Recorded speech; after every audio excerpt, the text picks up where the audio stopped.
कहानी की शुरुआत में हम एक दबंग लड़की को देखते हैं। नाम बोले तो शाओशी। इसके बारे में मत पूछो, ये लड़की नहीं बला है बला। सुबह हो गई, अलार्म बज उठा, स्कूल जाने का टाइम हो गया। फटाफट से तैयार होना होगा और ये 2.5 मिनट में तैयार होके बिना कुछ खाए घर से निकल पड़ी। मॉम ने ऊपर से लंच बॉक्स फेंका जो सीधा इसके बैग के अंदर जा गिरा। वाह क्या टैलेंटेड फैमिली है। आज हाई स्कूल का पहला दिन है, सबको टाइम पे पहुंचना है। कोई पैदल तो कोई साइकिल पे अपनी मंजिल की तरफ रवां दवा है। शाओशी की नज़र अपने चाइल्डहुड फ्रेंड पे पड़ती है जो कि अकेले स्कूल जा रहा होता है। उसे देख लंच बॉक्स शाओशी सीधा उसके सर पे दे मारती है और बोलती है कि रुक वहीं पे। ये है इस ड्रामे का सेकंड मेल लीड। नाम बोले तो यांग जोंग, लेकिन ये यूजू के नाम से काफी फेमस है। ये वाले भाई सिंगर और गिटारिस्ट हैं। इसे पढ़ने लिखने से ज्यादा म्यूजिक में इंटरेस्ट है। ये और शाओशी चाइल्डहुड फ्रेंड्स हैं, दोनों में ज्यादा नहीं बनती, हर वक्त भाई बहन की तरह लड़ते रहते हैं। शाओशी इसके बारे में बताने लगती है कि ये लड़का बड़ा होके सफा बेकार हो गया है, लेकिन है काफी दिलकश। दोनों स्कूल पहुंच गए और साथ में गुनगुनाने लगे। तभी वहां पे एक लड़की की एंट्री होती है जिसका नाम शिन हुई है। छोकरी काफी खूबसूरत है, सभी छोकरे लोग इसके दीवाने हैं, पर ये किसी और की दीवानी है। शिन हुई भी सिंगर और ड्रमर है। यूजू और इसका अपना बैंड है। ये दोनों सारा दिन गाने लिखते हैं और म्यूजिक बनाते रहते हैं। शिन हुई यूजू के पास आके उससे बोलती है कि कॉन्सर्ट की तैयारी करनी है, अभी तू चल मेरे साथ। ये दोनों चले गए। शाओशी के 2 बेस्ट फ्रेंड्स भी हैं। पतली वाली का नाम लिली चैन और मोटी वाली का यिंगजू है। ये दोनों और सभी क्लासमेट्स यही समझते हैं कि यूजू और शाओशी लवर्स हैं। इन दोनों के बीच कुछ तो चल रहा है, लेकिन ये सच नहीं है, दोनों जस्ट फ्रेंड्स हैं। आज की धमाकेदार न्यूज़ ये है कि एक नया स्टूडेंट दूसरे स्कूल से ट्रांसफ़र होके आ रहा है। दोनों फ्रेंड्स शाओशी को बताने लगे कि लड़का काफ़ी हैंडसम और इंटेलिजेंट है। टाइपे सिटी में उस जैसा जीनियस बॉय कोई नहीं है। ये तीनों बातें करते हुए जा रहे होते हैं कि तभी बास्केटबॉल इनसे आके टकराता है। इनके कपड़े तो खराब हो गए। यूजू सॉरी बोल के भाग निकला, लेकिन शाओशी खामोश नहीं रहने वाली। इसके लड़ने वाले मुर्दा बैक्टीरिया एक्टिव हो गए। अब ये यूजू को नहीं छोड़ने वाली, उसकी खैर नहीं। ये क्लास में आ पहुंची, बास्केटबॉल को एक हाथ से पकड़ के सीधा बाहर फेंक दिया। बोलने लगती है कि ओए चूजे, ये क्लासरूम है, कोई खेलने की जगह नहीं। देख तुमने मेरी क्या हालत की है। ये सब करके भी तू बेशर्मों की तरह खेल रहा है, तेरी ये हिम्मत। यूजू बोलता है कि दोस्त कोई बात नहीं, मैं तुम्हारे कपड़े वॉश कर दूंगा। ये बात सुन के शाओशी और भी ज्यादा गुस्सा हो गई। वो आइस टी बबल उठा के सीधा उसके मुंह पे दे मारती है। अभी हिसाब बराबर नहीं हुआ, लड़का भड़क उठा। दोनों जबानी फाइट करने लगे। यिंगजू बोलती है कि तुम दोनों फ्यूचर कपल हो, लड़ो तो मत। दोनों बोलते हैं कि चुप कर साली, किसने कहा कि हम दोनों कपल हैं। शाओशी यूजू से बोलती है कि मैं तुझे एक चांस दे रही हूँ, माफी मांग, जान छुड़ा, वरना मार खाने के लिए तैयार हो जा। फिर भी तू नहीं माना तो तेरे ये सारे पुराने फोटोज ऑनलाइन क्लास फोरम में पोस्ट कर दूंगी। यूजू भी मचल उठा, बोलने लगा कि तेरी इतनी हिम्मत, बटन तो दबा के दिखा, ला मोबाइल मुझे दे। लड़की चालाक है, ये से आसानी से मोबाइल नहीं देने वाली। दोनों लड़ पड़े, माहौल खतरनाक सा हो गया। मोबाइल दूर जाके गिर पड़ा। यूजू फोटोज डिलीट करना चाहता है तो शाओशी उन्हें पोस्ट करना चाहती है।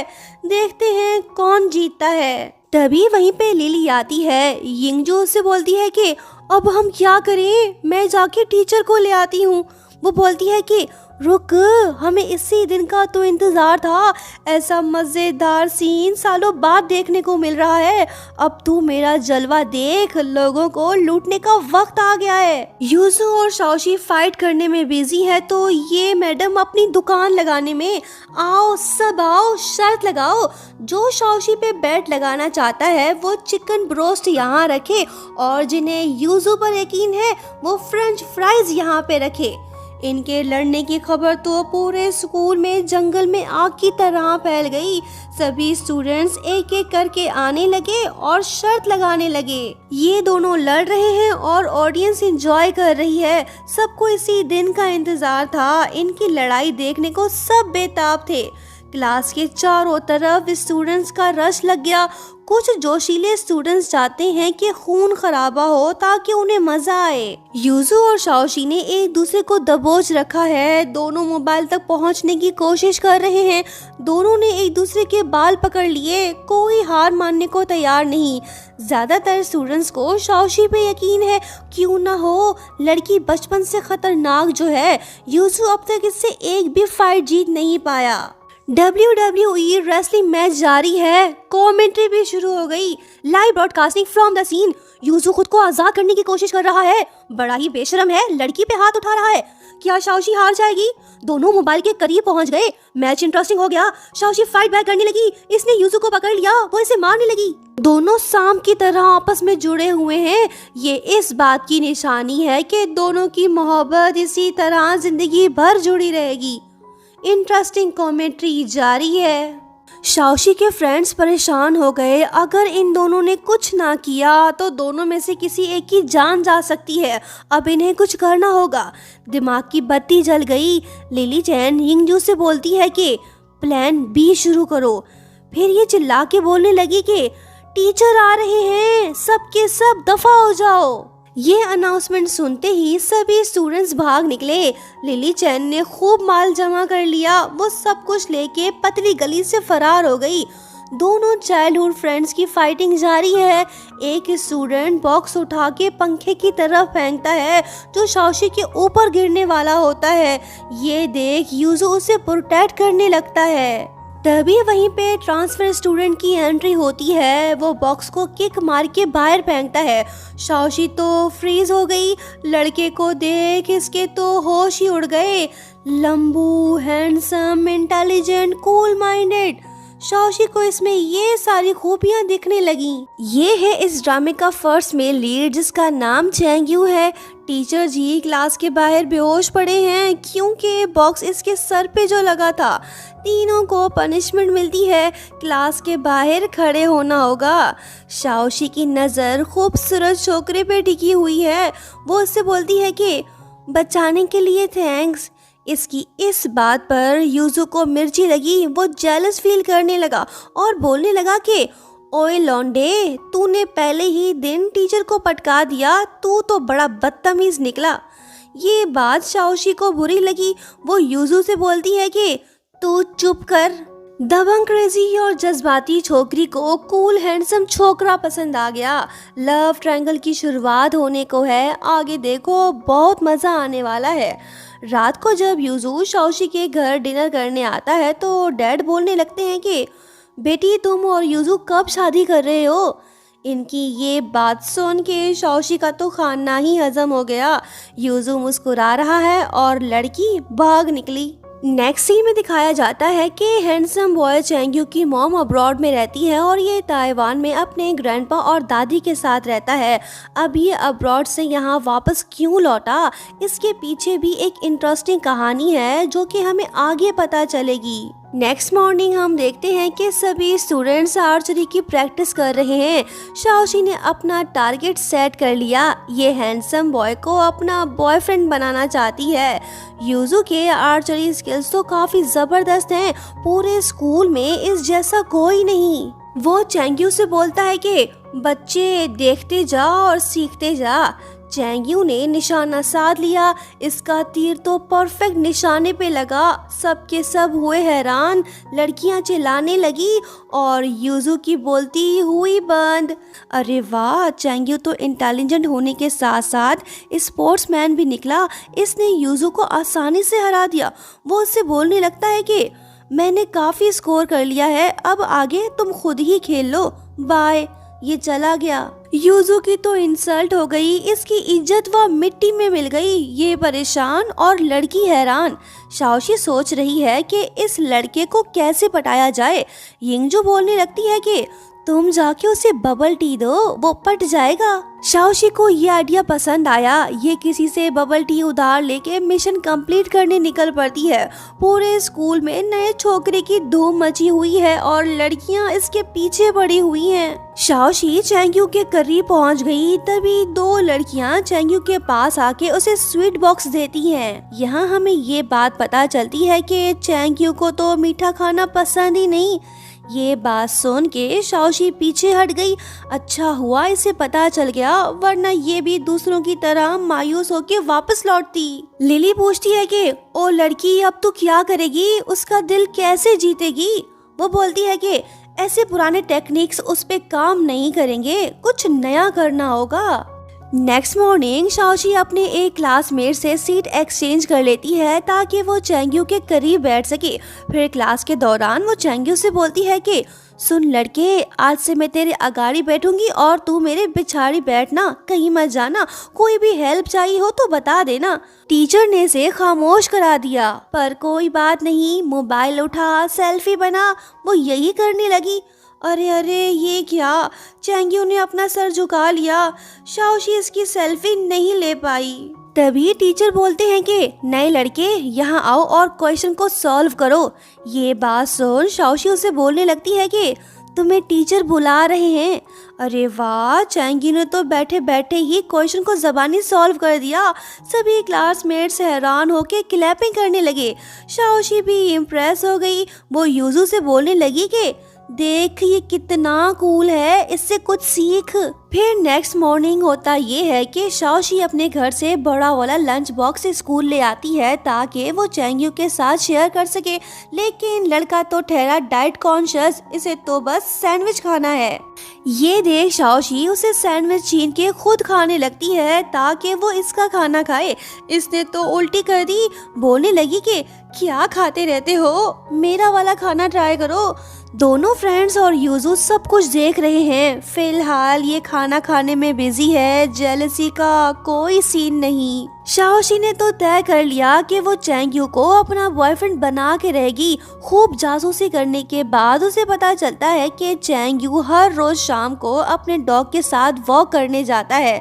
फिर क्या, एक दिन वो उसे फॉलो करने लग गई। चैंग्यू एक जगह पे बैठ गया और बचपन के फोटोज देखने लगा।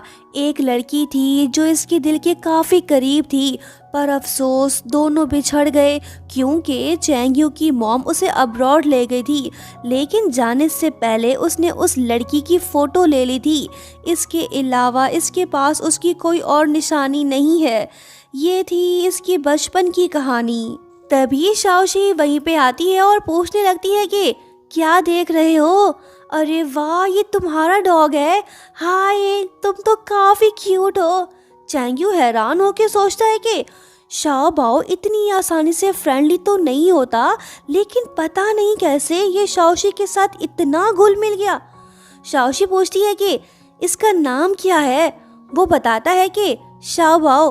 वो बोलती है कि मैंने भी एक डॉग का नाम शाओ बाओ रखा था। तभी फायरवर्क्स की तेज आवाज सुन के शाओ बाओ डर के वहां से भागने लगता है। ये देख शाओशी और चैंग्यू उसके पीछे भागते हैं। शाओशी ने डॉग को तो बचा लिया, लेकिन वो खुद इंजर्ड हो गई। चैंग्यू इससे बोलता है कि तुम्हें तो बहुत चोटें लगी हैं, मैं एम्बुलेंस बुला लेता हूँ। तभी चैंग्यू की नज़र शाओशी के माथे पे पड़ती है जिस पे चोट का निशान होता है। ये देख वो फ्रीज हो जाता है। तभी फ्लैशबैक में दिखाया जाता है कि बचपन में एक लड़की ने चैंग्यू को बचाया था, तब उसके माथे पे भी ऐसी ही चोट लगी थी। क्या वो लड़की शाओशी थी? ये बात अभी कंफर्म होना बाकी है। प्रेजेंट में शाओशी चैंग्यू से बोलती है कि मुझे कुछ नहीं हुआ, मैं घर जा रही हूँ। जब ये लंगड़ा के चलने लगती है तो चैंग्यू की यादें ताज़ा हो जाती हैं। बचपन वाली लड़की भी बिल्कुल इस जैसी थी। उसके चलने और बात करने का स्टाइल शाओशी से काफ़ी मैच कर रहा है। फाइनली चैंग्यू को कंफर्म हो गया है कि बचपन वाली लड़की शाओशी ही है जिसे ये तलाश कर रहा था। वो लड़की इसके सामने खड़ी है। किस्मत ने इन दोनों को फिर से मिला दिया। चैंग्यू फौरन से शाओशी के पास जाके उसे अपने कंधे पे उठा लेता है। वो बोलती है कि अरे मैं ठीक हूँ, चल सकती हूँ। अब चैंग्यू इसे इस हाल में थोड़ी ही छोड़ेगा। यही तो है वो जिसकी वजह से ये अब्रॉड से वापस आया है। शाओशी के तो सारे दर्द ही मिट गए। ये जिसे पसंद करती है वो लड़का खुद इसे पिगी बैग राइड दे रहा है। इससे ज्यादा रोमांटिक बात और क्या होगी। वो सोचने लगी कि क्या ये मुझे लाइक करने लगा है या फिर चोट लगने की वजह से मुझ पे तरस खा रहा है। चैंग्यू उससे पूछने लगता है कि तुम्हारे फोरहेड पे जो ये चोट का निशान है किस वजह से है। वो बताने लगती है कि बचपन में मेरी ज़रूर किसी से फाइट हुई होगी, शायद उसी वजह से मुझे ये चोट लगी होगी। दरअसल चैंग्यू इसे याद दिलाने की कोशिश कर रहा है कि बचपन में इसने जिस लड़के को बचाया था वो कोई और नहीं बल्कि ये था।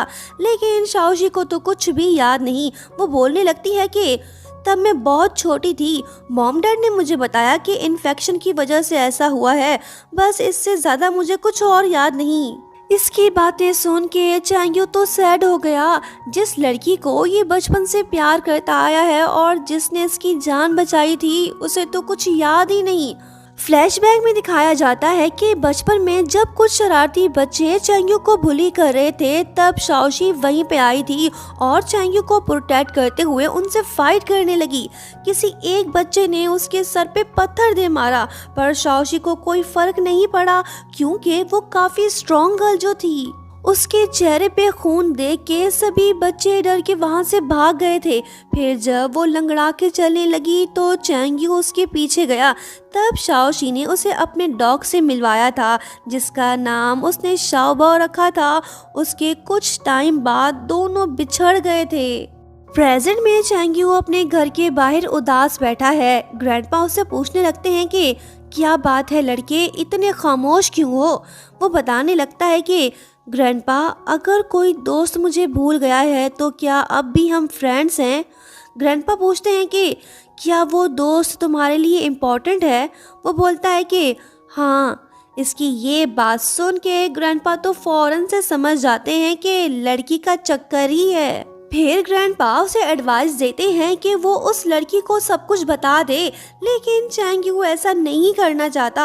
अब तो एक ही रास्ता बचा है, शाओशी को सब कुछ याद दिलाना होगा ताकि बाद में जाके उसकी फीलिंग्स हर्ट ना हो। उधर दूसरी तरफ यूजू और शिनहुई कॉन्सर्ट की तैयारी में बिजी हैं। शिनहुई यूजू से पूछती है कि क्या तुम शाओशी को पसंद करते हो।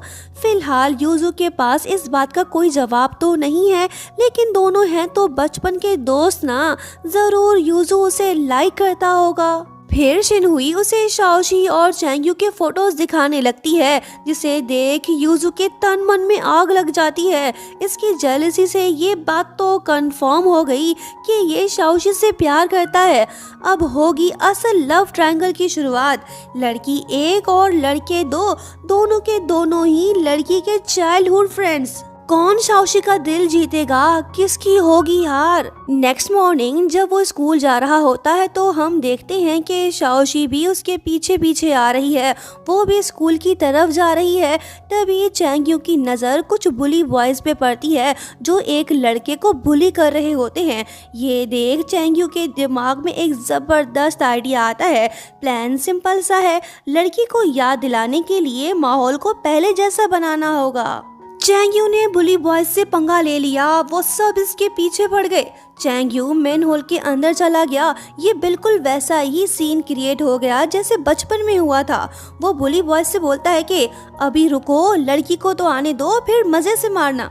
जब शाओशी करीब पहुंच जाती है तो वो बुली बॉयज से बोलता है कि चलो मुझे मारना शुरू कर दो। फिर क्या वो सब के सब इस पर टूट पड़ते हैं। यिंगजू शाओशी से बोलती है कि वो देखो, बुली बॉयज किसी लड़के को मार रहे हैं, चलो उसकी हेल्प करते हैं। शाओशी बोलती है कि छोड़ यार, मैं पहले से ही जख्मी हूँ, चलो दूसरे रास्ते से स्कूल चलते हैं। चैंग्यू का प्लान तो बुरी तरह से फ्लॉप हुआ। अब इसे अकेले ही इन सब से निपटना होगा। फिर क्या ये सबको मारने लगता है। इनमें से एक यूजू का फ्रेंड भी है जो फौरन से उसे कॉल करके सब कुछ बता देता है। यूजू तो ठहरा यारों का यार, वो 2 मिनट के अंदर वहाँ पे आ पहुँचता है। अब होगी असल फाइटिंग शुरू। दोनों बॉयज एक दूसरे को खूनी नज़रों से देखने लगे। यूजू बोलता है कि ओए पड़ाकू, तेरी प्रॉब्लम क्या है, रुक अभी तुझे मज़ा चखाता हूँ।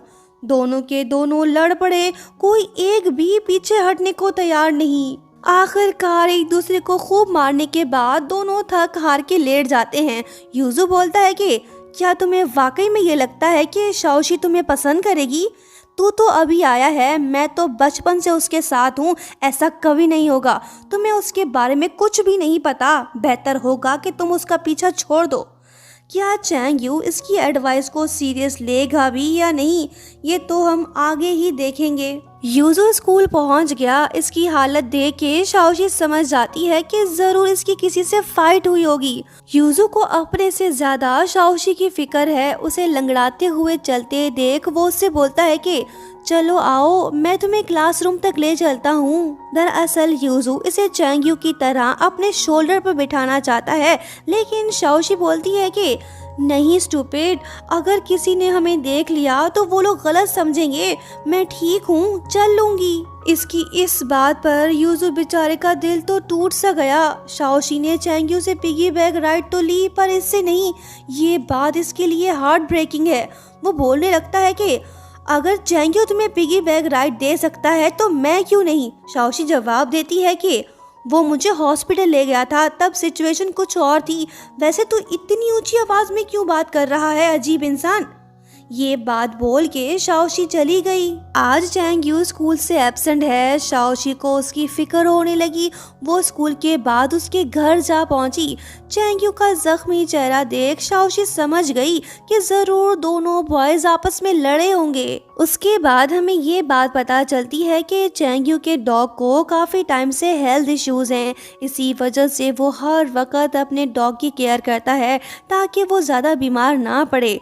ये सारी बातें वो शाओशी को भी बताता है। यूजू कॉन्सर्ट की तैयारी में बिजी हो गया है, तो वहीं शाओशी और चैंग यू की फ्रेंडशिप धीरे धीरे से प्यार में बदलती जा रही है। अब तो दोनों साथ में ही लंच करने लगे हैं, लेकिन शाओशी को चैंग यू का फीका खाना कुछ ज़्यादा पसंद नहीं है। वो खा के उल्टी कर देती है। शाओशी को लगने लगा है कि हम दोनों और ज्यादा करीब होते जा रहे हैं। चैंग यू को भी ऐसा ही लग रहा है। ये भी बड़ा खुश दिखाई दे रहा है। इसके दिल में जो फीलिंग्स हैं वो कभी भी जुबान पे आ सकती हैं। यूजू ये दर्दनाक नज़ारा खुद अपनी आंखों से देख रहा है। यिंगजू उससे बोलती है कि कोई बात नहीं, अपना दिल छोटा मत करो, सारा मामला दिल का ही तो है। दिल है कि मानता नहीं, इसका भी दिल नहीं मान रहा। अब ये बर्दाश्त नहीं कर पा रहा, इसे कुछ करना होगा, नहीं तो शाओशी किसी और की हो जाएगी। चैंग यू तो शाओशी को ट्यूशन भी देने लगा है। ससुरे की मैथ अच्छी, बच्ची इसी बहाने इसके साथ समय बिता रही है। यूजू भी आ पहुंचा। इसे शाओशी से जरूरी बात करनी है। एक छोटी सी प्रॉब्लम हो गई। दरअसल जो लड़की कॉन्सर्ट को होस्ट करने वाली थी उसका ब्रेकअप हो गया। रो रो के उसका हाल बेहाल हो गया। यूजू को लगता है कि अब ये लड़की होस्टिंग नहीं कर पाएगी। इसी वजह से वो शाओशी से बोलता है कि तुम मेरी हेल्प करो। शाओशी पहले तो इसे मना कर देती है, लेकिन यूजू की वजह से वो मान जाती है। फिर वो चैंग यू को मैसेज करके बोलती है कि तुम कल रात होने वाले म्यूजिक क्लब कॉन्सर्ट में ज़रूर आना। चैंग यू इससे प्रॉमिस तो नहीं करता, लेकिन वो आने की कोशिश ज़रूर करेगा। नेक्स्ट सीन में हम देखते हैं कि कॉन्सर्ट शुरू होने में कुछ टाइम रह गया है। शिन हुई यूजू से पूछती है कि शाओशी ने कहा है कि तुम दोनों फ्यूचर कपल नहीं हो, तुम्हारा इस बारे में क्या ख्याल है? तुमने तो उसके लिए बहुत से गाने लिखे हैं, बताओ, जवाब दो। फाइनली यूजू इसे बता ही देता है कि वो शाओशी से बहुत प्यार करता है, वो भी बचपन से। इसकी ये बात सुन के शिनहुई के पैरों तले ज़मीन खिसक जाती है, क्योंकि ये भी यूजू को लाइक जो करती है। शाओशी होस्टिंग करने में बिजी है, परफॉर्म करने का समय हो गया है, लेकिन एक प्रॉब्लम है, शिनहुई ड्रम नहीं बजा पा रही, उसकी आंखें नम हैं। वो यूजू से कहती है कि मैं ये नहीं कर पाऊंगी। ये उठ के वहाँ से चली गई। ऐसा तो होना ही था, दिल टूटने के बाद कौन परफॉर्म कर पाता है। अब यूजू तो मुश्किल में फंस गया है। ऑडियंस भी काफी शोर मचाने लगी। अगर ये सब बिना परफॉर्मेंस देखे लौट गए तो फिर कभी इन्हें कोई सुनने को नहीं आएगा। शाओशी ये सब कुछ देख रही है, अब तो इससे ही आगे आना होगा। फिर होता ये है कि शाओशी माइक उठा के गुनगुनाने लगी। अरे वाह, इसकी आवाज में तो जादू है। ऑडियंस को इसकी वॉइस अच्छी लगी। यूजू भी इसके साथ गाने लगा। चैंग्यू भी आ पहुंचा। अब इसका दिल टूटने वाला है। जब ये उन दोनों को साथ में लव सॉन्ग गाते हुए देखता है तो दुखी होके वापस लौट जाता है। शाओशी और यूजू ने ऑडियंस का दिल जीत लिया। सबको इनकी परफॉर्मेंस शानदार लगी। यूजू के लिए ये पल यादगार बन गया। ऐसा पहली बार हुआ है कि शाओशी ने इसके साथ गाना गाया है। इस दिन को वो कभी नहीं भुला पाएगा। कॉन्सर्ट खत्म होने के बाद दोनों साथ में घर वापस जा रहे हैं। शाओशी जानना चाहती है कि आखिर शिनहुई ने परफॉर्म क्यों नहीं किया। यूजू इसे सच नहीं बताता, बस वो ये बोलता है कि छोड़ो ये सब बातें, तुम्हारी वजह से कॉन्सर्ट सुपर हिट हुआ, सबके सब तुम्हारे फैन हो गए। अच्छा हुआ कि तुमने टाइम पे सब कुछ हैंडल कर लिया, वरना पता नहीं क्या होता। शाओशी को इस बात का दुख है कि चैंग्यू कॉन्सर्ट देखने क्यों नहीं आया, लेकिन इसे ये मालूम ही नहीं कि वो आया था। वो इस बारे में यूजू को बताने लगती है, लेकिन वो चैंग्यू के बारे में कुछ सुनना ही नहीं चाहता। वो साइकिल को तेजी से भगाने लगता है ताकि जल्दी से घर पहुंच सके। नेक्स्ट मॉर्निंग जब चैंग्यू स्कूल आता है तो शाओशी उससे पूछती है कि तुम कल रात क्यों नहीं आए, मैंने तुम्हारा काफी वेट किया। वो बोलता है कि मेरे साथ चलो। यूजू भी सब कुछ देख रहा होता है। फिलहाल ये खामोश है। चैंग्यू शाओशी को रूफ टॉप पे ले गया। शाओशी जानना चाहती है कि आखिर बात क्या है। चैंग्यू इससे बोलता है कि अब हमें एक दूसरे से दूर हो जाना चाहिए। शाओशी कहती है कि मुझे तुम्हारी बातें समझ नहीं आ रही, मैंने क्या गलती की है। चैंग्यू इसे बताने लगता है कि अगर तुम यूजू के साथ हो तो फिर तुम्हें दूसरों के करीब नहीं होना चाहिए। अब तो तुम्हें मेरी बात समझ आ गई होगी। ये बात बोल के चैंग्यू जाने लगता है। शाओशी इसे रोकने की कोशिश करती है, लेकिन वो नहीं रुकता। चैंग्यू अकेला क्लास में वापस लौटता है। ये बात यूजू को थोड़ी अजीब लगती है, क्योंकि शाओशी इसके साथ गई थी, वो वापस जो नहीं आई। वो जाके चैंग्यू से पूछता है कि शाओशी कहाँ पे है, ये इसे कुछ नहीं बता रहा। यूजू बिना टाइम वेस्ट किए शाओशी को तलाश करने लगता है। इसे तो डर लग रहा है कि कहीं शाओशी कुछ गलत ना कर बैठे। जब ये छत पे पहुंचता है तो शाओशी को जिंदा देख इसके दिल को सुकून मिलता है। वो पूछता है कि क्या तुम छलांग लगाने वाली हो या फिर व्यू को एंजॉय कर रही हो। वो बोलती है कि इडियट कहीं के, मैं इतनी आसानी से नहीं मरूंगी। मेरे पेरेंट्स मुझसे बहुत प्यार करते हैं। वैसे मैं ठीक हूँ, तो मुझे तसल्ली मत दे। वो बोलता है कि मैं तो नहीं दे रहा, वैसे ये हम नहीं हैं। वो पूछती है कि तो फिर हम क्या हैं। यूजू के लिए ये बेहतरीन मौका है कि ये शाओशी को अपने दिल की बात बता दे, पर अफसोस ये अपने फीलिंग्स नहीं बता पाया। वो जोर जोर से हंसते हुए बोलने लगता है कि तुम्हें किसी ने डंप कर दिया है ना। शाओशी बोलती है कि मैं किसी के लिए अपने दिल को तकलीफ नहीं दूंगी, मैं इतनी भी सिली पर्सन नहीं हूँ। यूजू इसे एहसास दिलाने लगता है कि वो अभी भी इसके साथ है, वो इसके लिए कुछ भी कर सकता है। देखते हैं शाओशी को कब इसकी फीलिंग्स का एहसास होता है। यूजू शाओशी को बाहर घुमाने ले जाता है ताकि उसका दिल हल्का हो। दोनों साथ में काफी मौज मस्ती कर रहे हैं। शाओशी भी खूब एंजॉय कर रही है। ये दोनों यहाँ तो वो दुखी आत्मा वहाँ। चैंग्यू की हालत को ज्यादा अच्छी नहीं दिख रही। दिल तो इसका भी जख्मी हुआ है। शाओशी इसके बचपन का प्यार जो है। वहीं दूसरी तरफ खूब एंजॉय करने के बाद शाओशी थक चुकी है। इसका दिल अभी तक सेट नहीं हो पाया। अब ये गाना चाहती है ताकि अपने दिल को हल्का कर सके। यूजू इसे अपने स्टूडियो ले आया। शाओशी गुनगुनाने लगी और यूजू गिटार बजाने लगा। इंसान चाहे कुछ भी कर ले, लेकिन दिल में जो प्यार का दर्द होता है वो कभी नहीं कम हो सकता। शाओशी के साथ भी यही हो रहा है। इसका मूड फिर से ऑफ हो गया। ये तो रोने लगी। यूजू तो जानता है कि ये किस वजह से रो रही है। शाओशी इमोशनल होके बोलने लगती है कि वो लड़का काफी अजीब सा है। उसने मेरे साथ वक्त क्यों बिताया, उसने मुझसे फ्रेंडशिप क्यों की, मैंने क्या गलती की है, कोई तो मुझे बताए। यूजू इसकी बातें सुन रहा है। अब इसे अपने फीलिंग्स बता देने चाहिए ताकि पता तो चले कि शाओशी इसके बारे में क्या सोचती है। बोलने लगता है कि क्या मैं तुम्हारे दिल के करीब नहीं हो सकता? हम एक साथ पले बड़े हैं। तुम्हारे इमोशंस, तुम्हारे विशेस और तुम्हारी फेवरेट चीज़ों के बारे में मैं ही अच्छी तरह से जानता हूँ। क्या हम एक नहीं हो सकते? शाओशी की आंखें भले ही बंद हैं, लेकिन लगता है कि इसने सब कुछ सुन लिया है। यूजो उससे पूछता है कि क्या तुम सो गई? क्या तुमने एक लफ्ज भी नहीं सुना जो मैंने अभी कहा? शाओशी से कोई जवाब नहीं देती। वो वहाँ से चली आती है। इसका दिमाग तो ठीक से काम नहीं कर पा रहा। ये बिल्कुल कंफ्यूज्ड हो गई है क्योंकि इसने यूजू की सारी बातें जो सुन ली थी। ये जानना चाहती है कि आखिर यूजू कब से इसे पसंद करने लगा है।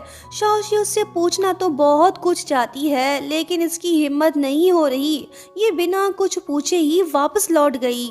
शाओशी के लिए आज की रात बड़ी दर्दनाक है। एक तो चैंग्यू से बिछड़ने का गम इसे सता रहा है, तो दूसरा अपने चाइल्डहुड फ्रेंड्स की फीलिंग्स।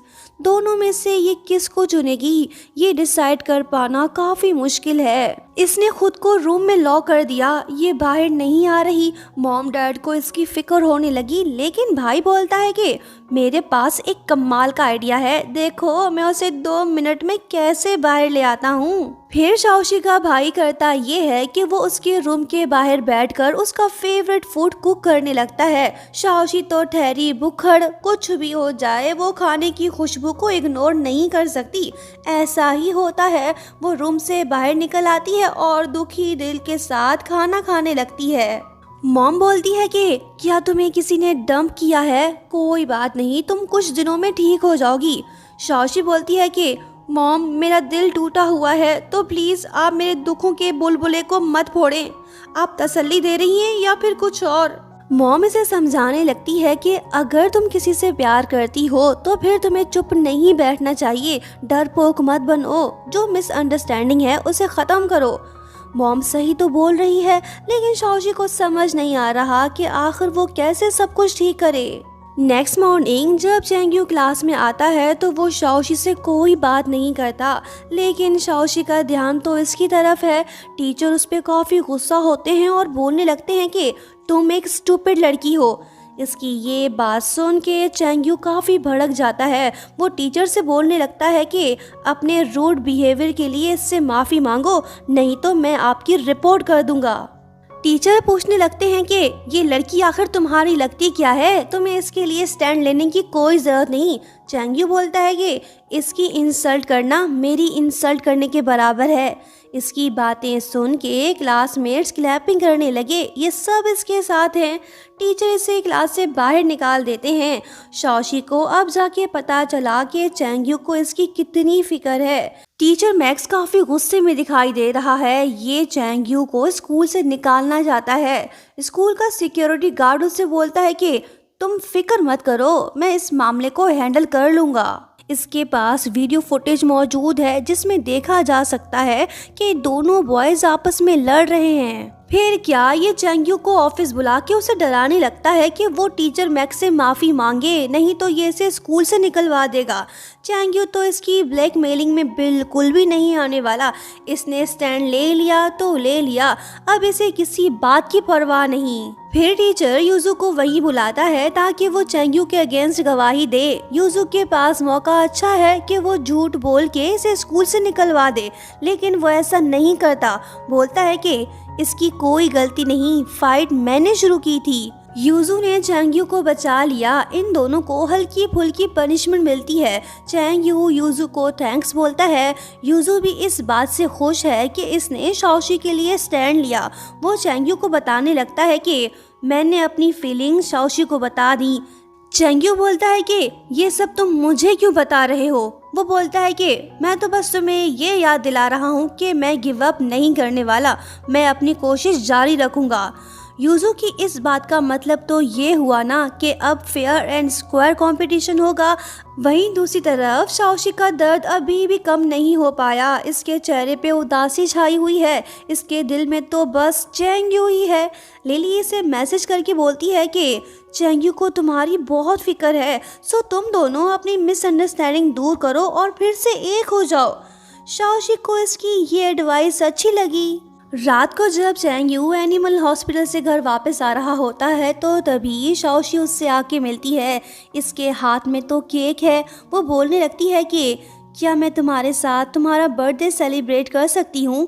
चैंगयू जवाब देता है कि आज मेरा तो बर्थडे नहीं है। जिस दिन मैं शाओबाओ से मिला था मैंने वही दिन अपने प्रोफाइल में मेंशन कर दिया। शाओशी बोलती है कि ओ अच्छा, लेकिन मैंने पहले ही केक बाय कर लिया है, क्यों ना हम साथ में चल के सेलिब्रेट करें। बारिश भी सही टाइम पे शुरू हो गई। दोनों अपने बचपन वाले सीक्रेट प्लेस के अंदर चले गए ताकि बारिश से बच सकें। शाओशी बर्थडे सॉन्ग गुनगुनाने लगी। चैंगयू की भी नाराजगी खत्म हो गई। शाओशी इससे बोलती है कि अपनी पहली विश मांगो। चैंगयू का फर्स्ट विश ये है कि उसका डॉग ठीक हो जाए। जब शाओशी इससे सेकंड विश के बारे में पूछती है तो वो कहता है कि सॉरी। शाओशी बोलती है कि कितनी अजीब विश मांगी है तुमने। यहाँ हम ये बात नोट करते हैं कि चैंगयू ने तीसरी विश भी मांगी है, लेकिन उसने ये शाओशी को नहीं बताया। अब इसने क्या विश मांगी होगी ये हमें आगे जाके पता चलेगा। इन दोनों की दूरियां मिट सी गई हैं। लड़का लड़की एक दूसरे के पास, मौका भी खास, दिल की धड़कनें हुई तेज और फिर हुआ ये। शाओशी घबरा के पीछे हट गई। कहने लगी कि ये तुमने जानबूझ के किया या फिर एक्सीडेंटली हो गया। इसकी बातें सुन के चैंगयू तो हंस पड़ता है। शाओशी भी गुस्सा होके कहने लगी कि भले ही मैं तुम्हें लाइक करती हूँ लेकिन मैं इतनी भी इजी नहीं हूँ। तुम्हारे पास 5 सेकंड हैं, जवाब दो, नहीं तो मैं ये समझूंगी कि तुम मुझे हरास कर रहे थे। ये तो 5 तक गिनने लग गई। चैंगयू भी इसके पास आने लगा।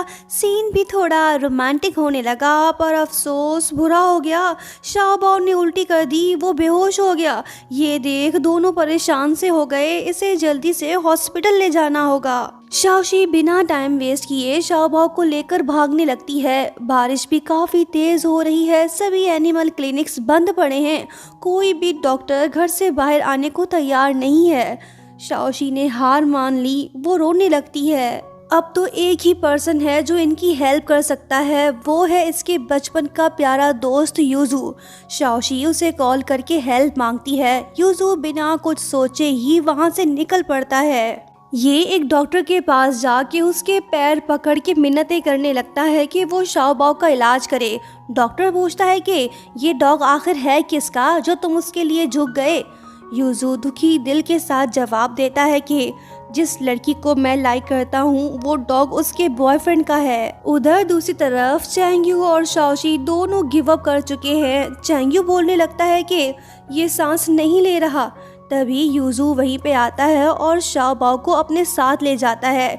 इसे कहते हैं सच्चा दोस्त। यूजू तो वाकई में कमाल का बंदा निकला। शाओबाओ डॉक्टर के पास तो पहुंच गया लेकिन अफसोस बच नहीं पाया।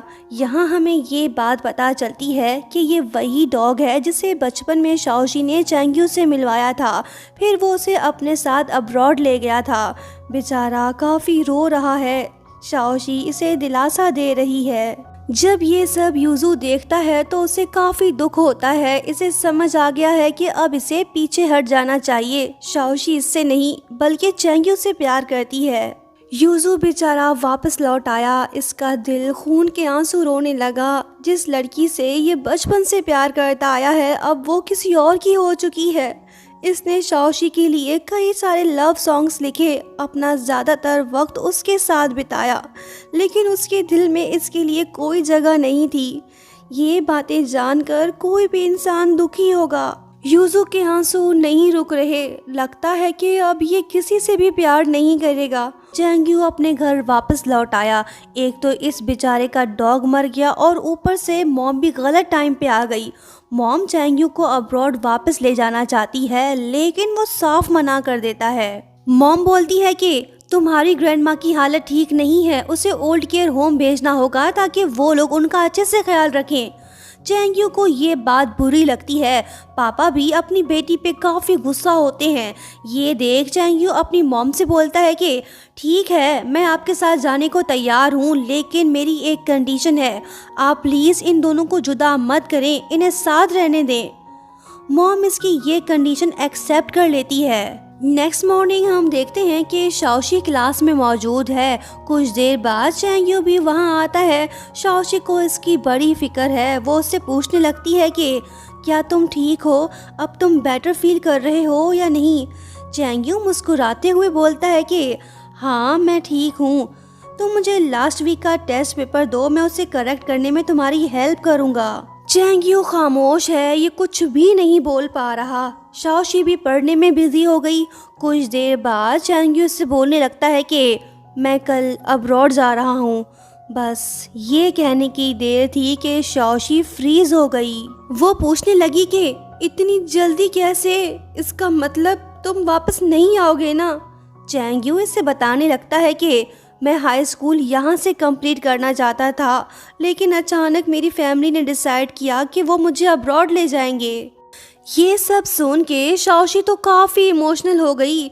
रोते हुए कहने लगती है कि हमने अभी तक क्रिसमस साथ में सेलिब्रेट नहीं किया और ना ही न्यू ईयर, वैलेंटाइंस डे का क्या, हम इतनी जल्दी कैसे जुदा हो सकते हैं। फिर शाओशी इसे अपनी फीलिंग्स बताने लगती है, वो भी रोते हुए। दोनों एक दूसरे से बहुत प्यार करते हैं, पर शायद इनकी किस्मत में कुछ और ही लिखा है। शाओशी बोलने लगती है कि मैंने तुम्हारा दिल जीतने के लिए क्या कुछ नहीं किया। मैं ये बात एक्सेप्ट नहीं कर सकती कि सब कुछ ख़त्म होने वाला है। ये बात बोल के वो और भी ज़्यादा रोने लगी। चैंगयू भी काफ़ी इमोशनल हो गया। दुख तो इसे भी है, लेकिन इसकी भी अपनी मजबूरियां हैं। शाओशी को डर है कि ये कभी वापस नहीं लौटेगा, क्योंकि लॉन्ग डिस्टेंस रिलेशनशिप ज़्यादा अरसे तक नहीं चल पाता। प्यार की शुरुआत होने से पहले ही ये दोनों बिछड़ गए। उसके बाद होता ये है कि चैंगयू अब्रॉड चला जाता है। शाओशी अकेली पड़ गई। ये जिससे प्यार करती है अब वो इससे दूर जा चुका है। गम और खुशी साथ साथ चलते रहते हैं, जिंदगी कभी नहीं रुकती। शाओशी ने सच्चाई को एक्सेप्ट कर लिया। अब वो नॉर्मल लाइफ की तरफ लौट चुकी है। चैंगयू ने इससे प्रॉमिस किया था कि वो इसे कभी नहीं भुलाएगा, इसके साथ हमेशा कांटेक्ट में रहेगा। ये दोनों एक दूसरे से वीडियो कॉल के थ्रू कनेक्टेड हैं, दूर हो के भी एक दूसरे के पास हैं। शाओशी चैंगयू का फ्यूचर है तो वो उसका पास्ट। देखते हैं इन दोनों का ये लॉन्ग डिस्टेंस रिलेशनशिप कब तक चल पाता है। स्कूल का ज़माना हुआ ख़त्म। शाओशी और उसके फ्रेंड्स कॉलेज लाइफ में एंटर हो चुके हैं। शाओशी अपने नए दोस्तों को चैंगयू से वीडियो कॉल पे मिलवाती है। यूजू मजाक करते हुए बोलने लगता है कि वो लड़का इतना भी ख़ास नहीं है। शाओशी बोलती है कि तू चुप कर। यहाँ हमें ये बात पता चलती है कि चैंगयू प्लान कर रहा है कि वो जल्दी ताइवान वापस लौटे ताकि वो शाओशी के साथ समय बिताए। शाओशी भी उसका शिद्दत से इंतज़ार कर रही है। जब भी शाओशी की बर्थडे होती है तो चैंगयू हर बार उसे वीडियो कॉल पे विश करता है। शाओशी भी हर बार यही विश मांगती है कि चैंगयू हमेशा खुश रहे। दोनों दूर हो के भी काफी करीब हैं, हर वक्त एक दूसरे से कनेक्टेड हैं। एक दिन जब शाओशी स्कूटी से गिर जाती है तो वो फौरन से ये बात चैंगयू को बताती है। चैंगयू उससे बोलता है कि शुक्र है कि तुम्हें कुछ नहीं हुआ। यूजू भी इसकी हेल्प करने को आ गया। ये दोनों अब भी फ्रेंड्स हैं। इस जैसा प्यारा दोस्त साथ हो तो फिक्र करने की क्या ज़रूरत। फिर एक दिन जब शाओशी चैंगयू को वीडियो कॉल करती है तो आगे से लड़की कॉल उठा के बोलने लगती है कि चैंगयू यहाँ पे नहीं है। चैंगयू का मोबाइल किसी और लड़की के पास देख शाओशी थोड़ी सैड तो होती है, लेकिन उसे अपने प्यार पे भरोसा है। शाओशी की ग्रेजुएशन कंप्लीट हो गई है, वो जॉब भी करने लगी है। कई साल बीत चुके हैं लेकिन चैंगयू अभी तक वापस नहीं लौटा। जैसे जैसे टाइम गुजरता गया इन दोनों के बीच दूरियां बढ़ती गईं। अब तो चैंगयू शाओशी की कॉल भी रिसीव नहीं कर रहा। शाओशी को फिर भी उस पर यकीन है। देखते हैं कब इसका भरोसा उस पर से खत्म होता है। शाओशी की फ्रेंड यिंगजू को भी उसका जीवन साथी मिल गया। इसके फ्रेंड्स एक एक करके शादी के बंधन में बंधते जा रहे हैं। अब शाओशी ही अकेली बच गई है जिसका प्यार अभी भी अधूरा है। अब तो बात यहाँ तक आ पहुँची है कि चैंगयू भी काफ़ी बिजी रहने लगा है। उसके पास शाओशी के लिए टाइम नहीं है। पहले तो ये दोनों सारा दिन एक दूसरे से बातें किया करते थे, लेकिन अब इनका कन्वर्सेशन सिंपल सा हो गया है। कई कई दिनों तक ये दोनों एक दूसरे से बात नहीं कर पाते। ये बात शाओशी के लिए परेशान कुन है। इसके दिल में बहुत से ख्यालात आने लगे हैं, लेकिन ये चैंग्यू से ब्रेकअप नहीं करती। टाइम गुजरता है, कई मंथ्स गुजर चुके हैं, लेकिन चैंग्यू ने शाओशी से कोई कांटेक्ट नहीं किया। अब ये दोनों एक दूसरे की लाइफ से फेड आउट होने लगे हैं। इन दोनों ने एक दूसरे को गुड बाय तक नहीं कहा, लेकिन कोई बात नहीं, शाओशी ने एक भी आंसू नहीं बहाया। इस सिचुएशन में काफी लोग एक दूसरे से ब्रेकअप कर लेते हैं, लेकिन इन दोनों ने अभी तक ऐसा नहीं किया। इनका रिलेशनशिप ना स्टार्ट हो पा रहा है और ना ही खत्म। अजब प्रेम की गजब कहानी। लिली को भी उसका हमसफर मिल गया। आज उसकी शादी होने वाली है। वो शाओशी से बोलती है कि मैंने चैंग्यू को इनवाइट किया था, देखते हैं वो आता है या नहीं। चैंग्यू फिर से नहीं आया। अब तो ये बात कंफर्म हो गई है कि वो शाओशी की जिंदगी से गायब हो चुका है। दोनों का लॉन्ग डिस्टेंस रिलेशनशिप अब खत्म हो चुका है। लिली उससे बोलती है कि कम ऑन दोस्त, बेहतर होगा कि तुम उसे भूल जाओ, नई जिंदगी की शुरुआत करो। शाओशी के लिए ये डिसाइड कर पाना मुश्किल है कि अब वो क्या करे। पुरानी यादें और उसकी बातों को भुलाना इतना भी आसान नहीं है। वो भी क्या दिन थे जब ये दोनों एक दूसरे के काफ़ी करीब थे। चैंग्यू भी इससे बहुत प्यार करता था। आखिर उसकी ऐसी क्या मजबूरी थी जो वो वापस नहीं लौट पाया। शाओशी को उसकी बहुत याद आ रही है। पुरानी यादें भी ताज़ा हो गई। कोई था जिसे इसकी फिक्र थी, पर अफसोस अब वो पास्ट का हिस्सा बन चुका है। शाओशी इमोशनल होके चैंग्यू को मैसेज करती है कि तुम कहाँ पे हो। तभी से मोबाइल की रिंगटोन सुनाई देने लगती है, मतलब कि कोई आसपास ही है। अरे वाह, ये तो चैंग्यू है। काफी सालों बाद बिल आखिर ये वापस लौट आया। दोनों खामोश हैं। शाओशी की हिम्मत नहीं हो रही कि वो इससे बात कर पाए। चैंग्यू बोलने लगता है कि मैं इसी दिन का इंतज़ार कर रहा था। मेरी थर्ड विश ये थी कि हम हमेशा एक दूसरे के साथ रहें। आज मेरी वो विश पूरी हो गई। अब हम कभी जुदा नहीं होंगे। तो दोस्तों, इसी के साथ ड्रामे की हैप्पी एंडिंग होती है। आपको ये स्टोरी कैसी लगी कमेंट करके ज़रूर बताना। Thank you so much for watching. Bye bye.